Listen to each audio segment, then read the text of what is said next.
Olá, meus irmãos, bom dia, graça e paz a todos. Felizmente, por conta de tudo o que está acontecendo, não podemos reunirmos como era de nosso costume.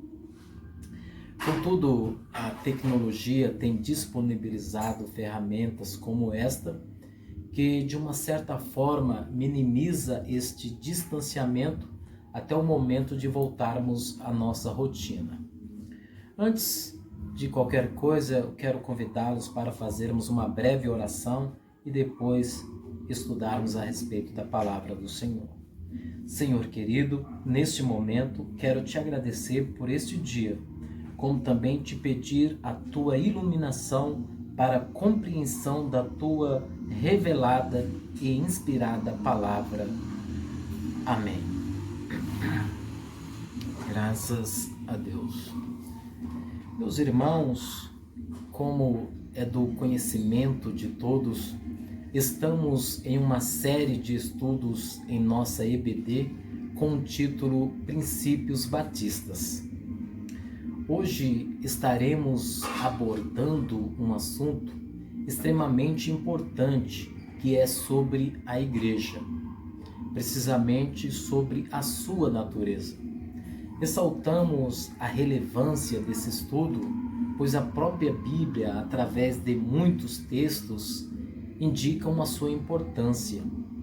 Lemos em Efésios 5:25 que Cristo amou a igreja, que deu a si mesmo por ela. Percebemos em Mateus 16:18 que o propósito principal de Deus, através de Cristo Jesus, era a edificação da igreja.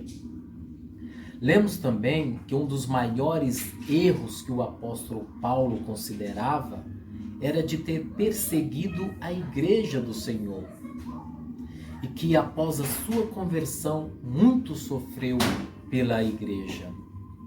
Diante desses textos e de muitos outros, entendemos que não podemos deixar de falar sobre esse assunto tão importante, que é sobre a igreja e a sua natureza.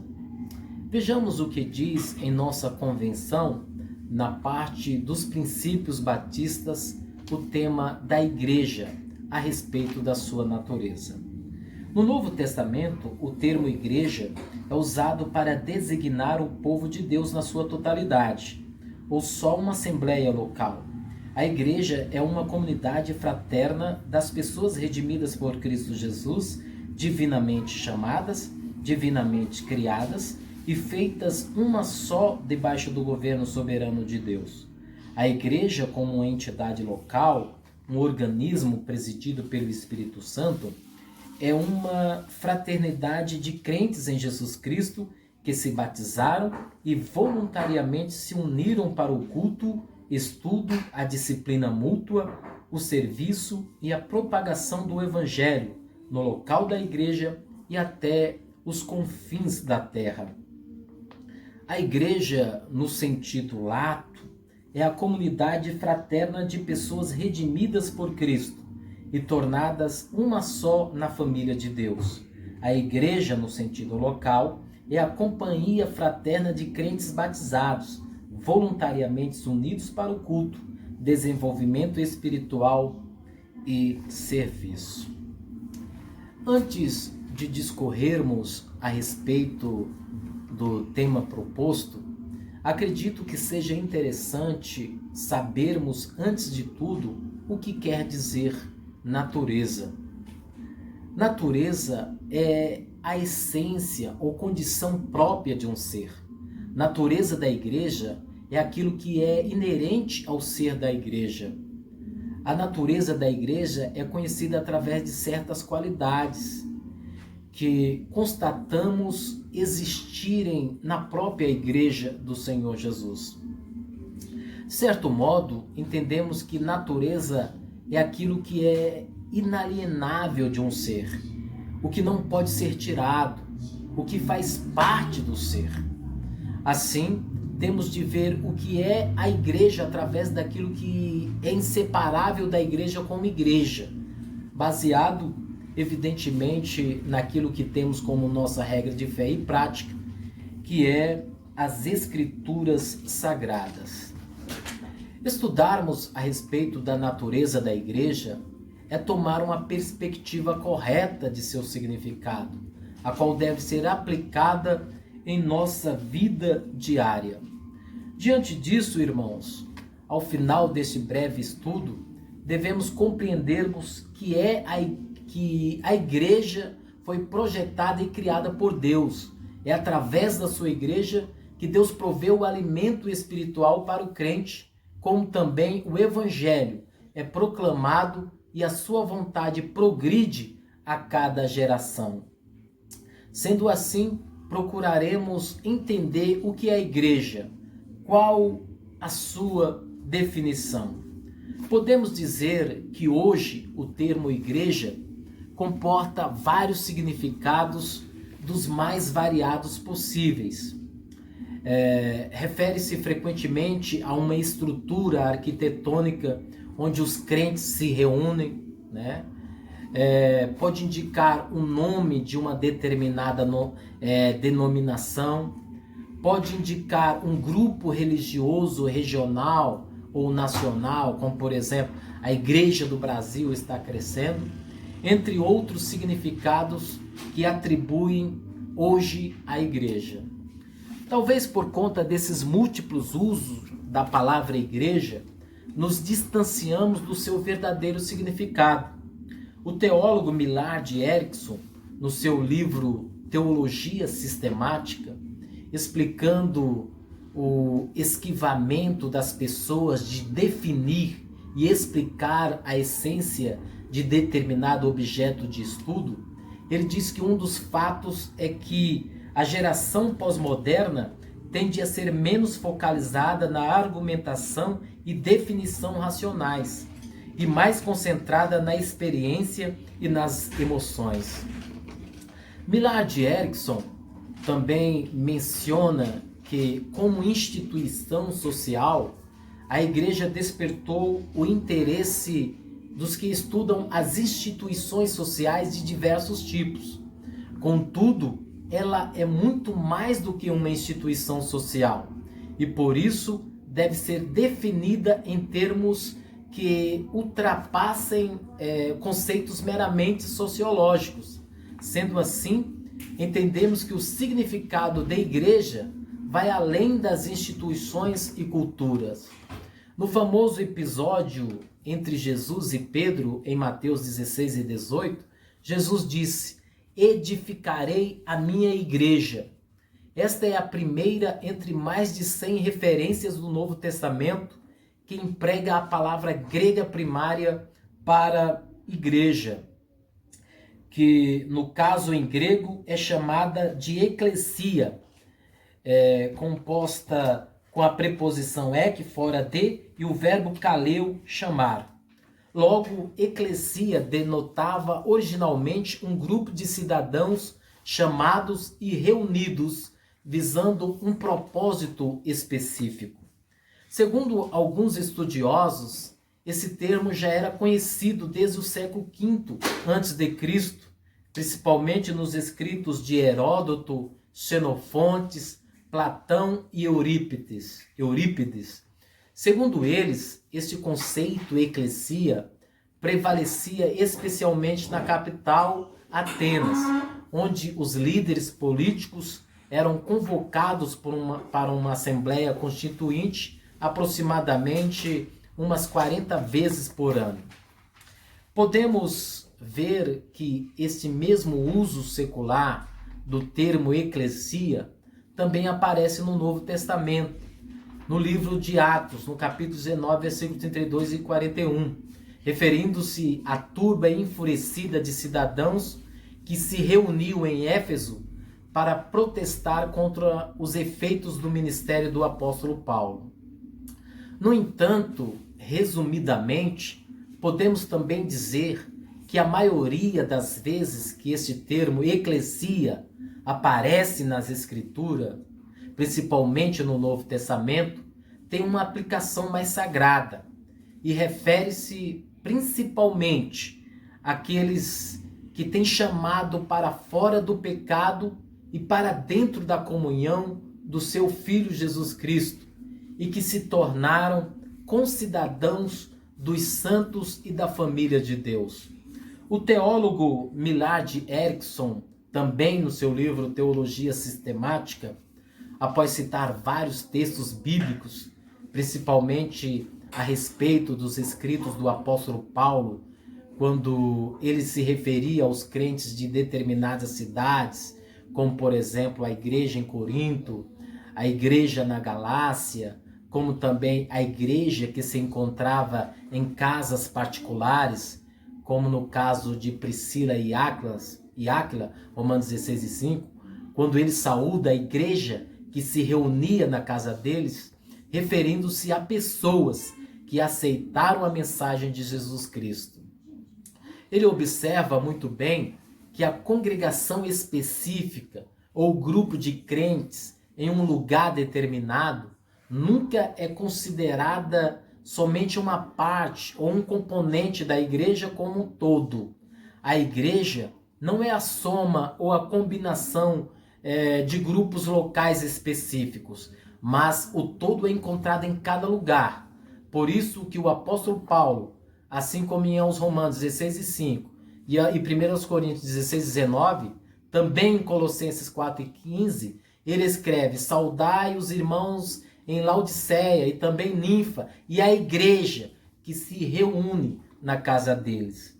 Observe que não é uma parte da igreja, mas é a igreja como um todo, de modo que cada comunidade, por menor que seja, será representada como a comunidade total, a igreja do Senhor. Sendo assim, ele conclui a definição de igreja como o corpo daqueles que, por meio da morte de Cristo, foram reconciliados de forma salvífica com Deus e receberam nova vida. Isso inclui todas essas pessoas, seja no céu, seja na terra. Embora universal em sua natureza, a igreja encontra expressão em agrupamentos locais e crentes que revelam as mesmas qualidades que o corpo de Cristo expressa como um todo. Entendendo isso, é interessante sabermos qual é a origem da igreja. A questão da origem exata da igreja tem sido alvo de muitos debates. Alguns têm adotado uma abordagem bastante ampla e sugerem que a igreja existe desde o início da raça humana, incluindo todas as pessoas que já exerceram fé nas promessas de Deus a partir de Adão e Eva. Outros apoiam o início veterotestamentário para a igreja, especificamente nos relacionamentos pactuais entre Deus e o seu povo, a partir dos patriarcas e continuando durante o período mosaico. Muitos estudiosos preferem uma origem neotestamentária para a igreja, mas nesse contexto também sabemos que há diferentes opiniões. Podemos dizer que alguns, por exemplo, acreditam que a igreja foi fundada quando Cristo começou publicamente seu ministério e chamou os 12 discípulos para ser seus seguidores. Portanto, a maioria dos estudiosos acredita que as evidências bíblicas são favoráveis ao dia de Pentecostes, em Atos capítulo 2, para a inauguração da Igreja do Senhor. Várias são as razões para crermos que a igreja teve sua origem, ou pelo menos foi publicamente reconhecida pela primeira vez no dia de Pentecostes. Ao citar expressamente eclesia pela primeira vez em Mateus 16 e 18, Jesus falava de algo que iniciaria no futuro. Edificarei. É um verbo no futuro simples, não uma expressão de disposição ou determinação. Na condição de corpo de Cristo, é natural que a igreja dependa integralmente da obra concluída por ele na terra, como também da sua morte, da sua ressurreição e da sua ascensão e da vinda do Espírito Santo, conforme João 16 e 18. O teólogo Millard Erickson observa que Lucas não emprega o termo eclesia no seu evangelho, mas a palavra aparece 24 vezes em Atos dos Apóstolos. Este fato sugere que Lucas não tinha nenhum conceito da presença da igreja antes do período abrangido em Atos dos Apóstolos. Imediatamente, após aquele grande dia em que o Espírito Santo foi derramado sobre os crentes reunidos, a igreja começou a propagar poderosamente o evangelho, conforme foi predito pelo Senhor ressurreto, em Atos capítulo 1 e o versículo 8. A partir daquele dia, a igreja continuou a propagar-se, a aumentar no mundo inteiro, e mediante o poder e a orientação do Espírito Santo. Após o entendimento a respeito da definição do termo igreja e de sua origem, abordaremos sobre a sua natureza. É bom ressaltarmos, queridos, que a natureza da igreja é por demais extensiva, e não será aqui apenas em poucas palavras que conseguiremos esmiuçar todo o seu conteúdo. Sabemos que a Bíblia emprega numerosas descrições metafóricas da igreja, sendo que cada uma delas retrata um aspecto diferente do que ela é e do que é chamada a fazer. No entanto, ressaltarei aqui algumas designações que considero relevantes. A primeira é que a igreja é chamada de povo de Deus.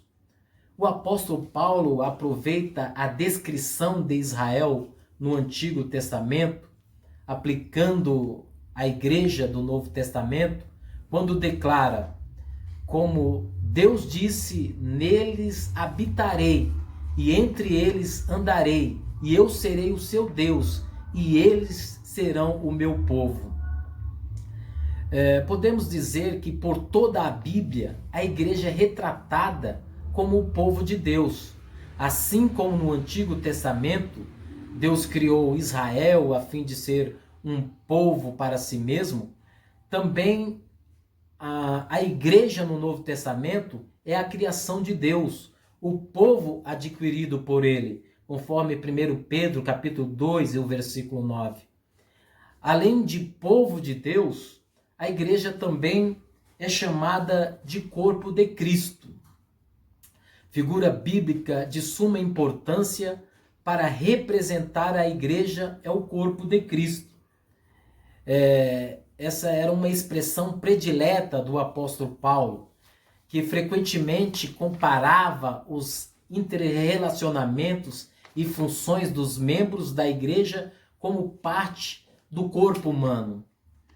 A preciosa relevância dessa diversidade é ressaltada em todas as partes de 1 Coríntios capítulo 12, onde a igreja é representada como um corpo humano e que Deus formou a igreja de tal maneira que ela funciona melhor quando cada parte, cada membro cumpre com eficiência o papel ou vocação a que foi destinado. Seguindo esse raciocínio, percebemos que dentro do corpo de Cristo há uma unidade na diversidade, onde cada crente, como membro, coopera de diversas formas em prol da edificação de todos. De modo que quando um crente ou um membro sofre, o outro sofre também. Quando um é honrado, o outro sente-se honrado também. Implica também em levar o fardo de um irmão, como de ajudar na restauração de quem caiu no pecado. De modo, queridos, que cada indivíduo é, na realidade, um componente necessário à estrutura corpórea da igreja do Senhor Jesus. Pensar em um cristianismo puramente particular, que não queira se relacionar com os outros, por N razões, não é igreja, não é cristianismo, porque Cristo é o cabeça da igreja. A igreja também é representada como templo do Espírito Santo. Outra figura muito significativa da igreja no Novo Testamento é o templo do Espírito Santo. A metáfora do templo do Espírito Santo confirma ainda mais que a terceira pessoa da Trindade habita na igreja. O apóstolo Paulo perguntava aos crentes de Corinto: não sabeis vós que sois o templo de Deus e que o Espírito de Deus habita em vós? O templo de Deus que habita em vós é santo. 1 Coríntios 3, 16 e 17. Paulo está dizendo que os crentes, como o templo do Espírito Santo, são nada menos que a habitação de Deus aqui na terra. E como templo do Espírito Santo, as manifestações do fruto do Espírito devem aparecer em nós.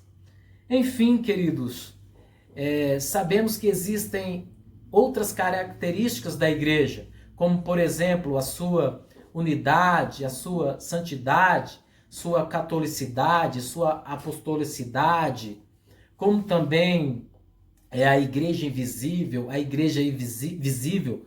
Mas acredito que com este breve resumo entenderemos um pouco sobre a natureza da igreja. Que Deus abençoe os queridos irmãos e até a próxima, se Deus assim nos permitir.